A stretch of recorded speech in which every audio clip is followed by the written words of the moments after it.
Hello friends, আশা করছি তোমরা সবাই ভালো আছো। আর তোমাদের সবাইকেই স্বাগত মিনা কিচেন ব্লগে। সো গাইজ, আজকে তোমাদের জন্য আর একটা রেসিপি শেয়ার করতে চলে আসলাম। এটা হচ্ছে ফুলকপির চপ। দেখো, দেখে কতটা লোভনীয় লাগছে, তাহলে খেতে কতটা সুন্দর হবে। আর এটার টেস্ট অনুভব করতে গেলে আমার এই রেসিপিটা ফলো করে তোমরা তাড়াতাড়ি করে বাড়িতে তৈরি করতে শুরু করো। সো গাইজ, তোমরা দেখতে থাকো। তো দেখো বন্ধুরা, সবার প্রথমে আমি এখানে দুটো আলু নিয়েছি, বড় সাইজের আলু আছে। আর এইখানে দেখো একটা বড় সাইজের ফুলকপি। এইবারে আমি এই ফুলকপি আর আলুগুলোকে এইভাবে পিস করে কেটে নিলাম। আলুগুলোকে আমি এইভাবে বড় পিস করে কেটে নিলাম। আর এইদিকে দেখো বন্ধুরা, ফুলকপিগুলোকে কিন্তু আমি এইভাবে পিস করে কেটে নিয়েছি।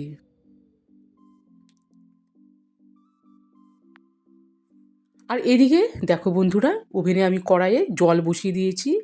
এবারে জলের মধ্যে আমি এখন কেটে রাখা আলু আর ফুলকপির পিসগুলো দিয়ে দিচ্ছি।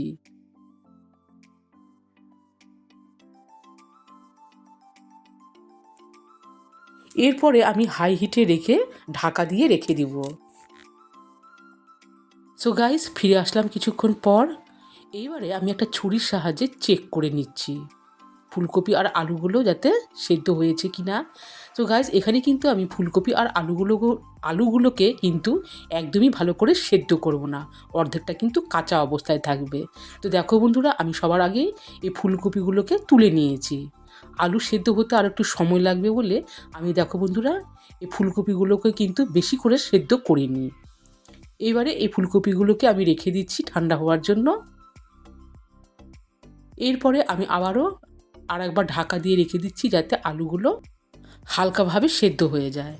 এখানে কিন্তু আমি আলুগুলোকে ঠিক ফুলকপির মতনই বেশি সেদ্ধ করব না। তো দেখো বন্ধুরা, এখন আমি একটা আলু এইভাবে একটা কেটে চেক করে নিচ্ছি। সো গাইজ, দেখো তোমরা কিন্তু দেখে বুঝতেই পারছো আলুগুলো কিন্তু পুরোপুরিভাবে সেদ্ধ হয়নি। এরপরে আমি এই সেদ্ধ করা আলু ঠান্ডা হয়ে গেছে দেখো বন্ধুরা। ঠান্ডা হয়ে গেলে এখন আমি এই সেদ্ধ করা ফুলকপি আর আলুগুলোকে হাত দিয়ে মেখে নিচ্ছি। আর এগুলো কিন্তু মাখাটাও কিন্তু ঠিক পুরোপুরিভাবে আমি মাখবো না, তোমরা দেখে বুঝতেই পারবে এর প্রসেসিংটা আমি কিভাবে করছি।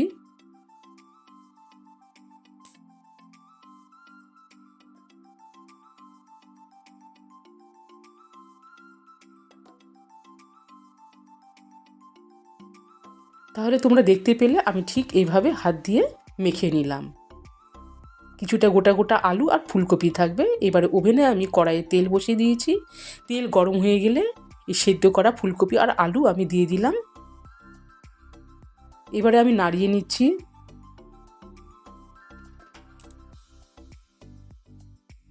তো দেখো বন্ধুরা, আমি মিডিয়াম আঁচে রেখে প্রায় 2 মিনিটের মতো এভাবে ফ্রাই করে নিলাম। এইবারে দেখো বন্ধুরা, আমি এই ভাজা ফুলকপি আর আলু মাখা আমি একটি পাত্রেও রেখে দিলাম। কিছুক্ষণ জন্য রেখে দিলাম।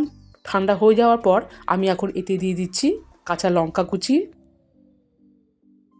দিয়ে দিচ্ছি ধনেপাতা কুচি,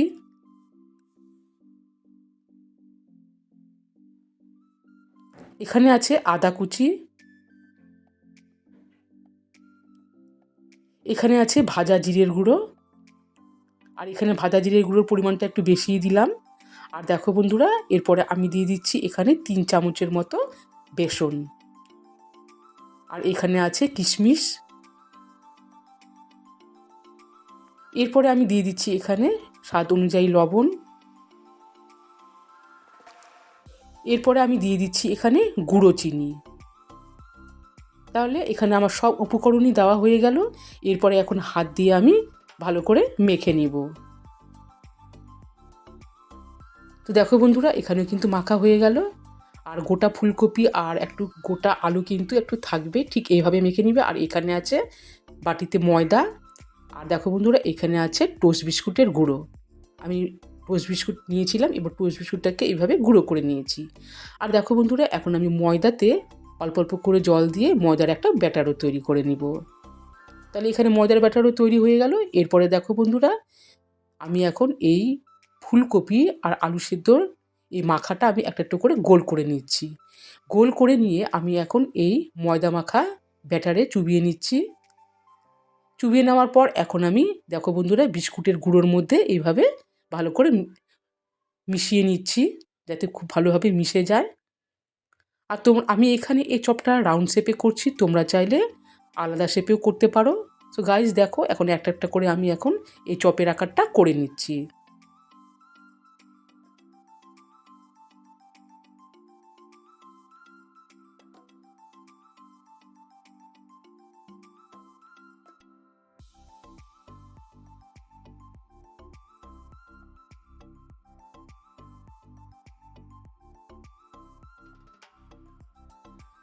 আর দেখো বন্ধুরা এদিকে কিন্তু আমি আগের থেকে ওভেনে কড়াইয়ে সয়াবিন অয়েল দিয়ে দিয়েছিলাম, আর তেল গরম হয়ে গেলে মিডিয়াম আঁচে একদম আমি দিয়ে দিলাম এখানে চপগুলো। তো গাইস দেখো একদম ওভেনের আঁচটাকে কিন্তু আমি কমিয়ে নিয়েছি। এইভাবে কিন্তু কিছুক্ষণ আমি মিডিয়াম আঁচে রেখে নাড়াচাড়া করে নিচ্ছি।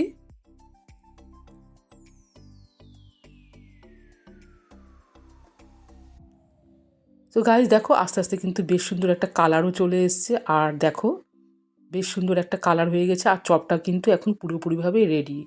তো তোমাদেরকে বলে রাখি, যখন আমি চপটা যখন তুলে নিব তার আগে কিন্তু আমি ওভেনের আঁচটাকে হাই হিটে রেখেছিলাম। তাহলে দেখো বন্ধুরা একটা সুন্দর রেসিপি ফুলকপির চপ রেডি। আর এরপরে যেগুলো বাদবাকি আছে সেটাও আমি ঠিক আগের মতোই ভেজে তুলে নিব।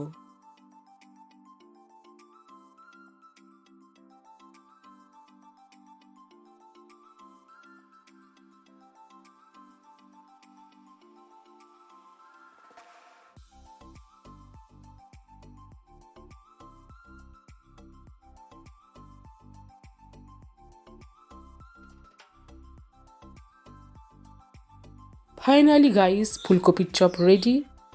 তো কালারটাও কতটা সুন্দর হয়েছে আর খেতেও কতটা টেস্ট হবে তোমরা আন্দাজ করতে নিশ্চয়ই পেরেছো। তোমরা এটা ধনেপাতার চাটনি বা সস দিয়েও খেতে পারো। তো আমি এখানে কাসুন্দি দিয়ে পরিবেশন করছি। তো গাইস প্লিজ কমেন্ট করে জানাবে ফুলকপির চপ কেমন হয়েছে। আর প্লিজ যারা এখনও আমার চ্যানেলটিকে সাবস্ক্রাইব করোনি সাবস্ক্রাইব করে দিয়ে পাশে থেকো। সবাই ভালো থেকো, সুস্থ থেকো।